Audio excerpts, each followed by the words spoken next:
бұрыш берілген, бір бұрышы 80, 20 және мына кесінді мына қабырғасымен бірдей, екеуі өзара тең болса, x-тің мәнін табуымыз керек. Каналға келіп кетіңіздер, құрметті оқушылар. Ал біз мына олимпиадалық есепті шешу жолын бастаймыз.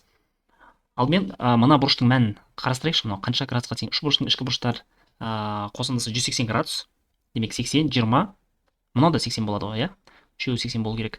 Тең берілген үш бұрыш мына қабырғамыз мына қабырғаға тең. Екеуі бір-біріне тең.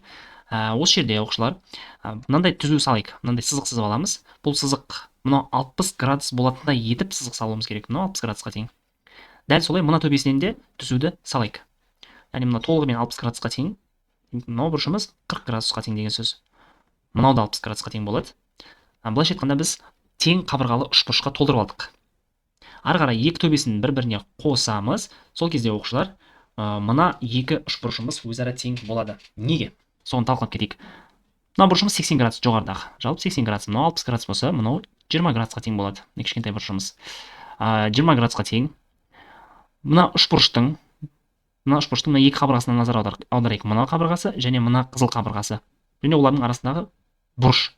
Екінші үш бұрыштың мына қабырғасы мен мына қабырғасы және олардың арасындағы 20 градус болған бұрыш. Олар бір-біріне тең, сондықтан бұл екі үш бұрышымызды тең деп айтсақ болады.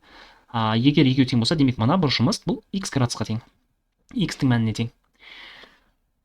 Осы жерде мына үш кесінді бір-біріне тең болады. Мына кесінді және мынау кесінді. Бір-біріне тең болса, демек мына астында орналасқан үш бұрышымыз бұл тең бүйірлі үш бұрыш болады. Мына бұрышымыз бен мына бұрыштың мәні бірдей деген сөз. 40 градус болса, үшеуінің қосындысы 180 болу керек қой. 180-нен 40 тазайтсақ 140. Мына екеуі бір-біріне тең, өйткені тең бүйірлі. Демек 2-ге бөлеміз 70 градус.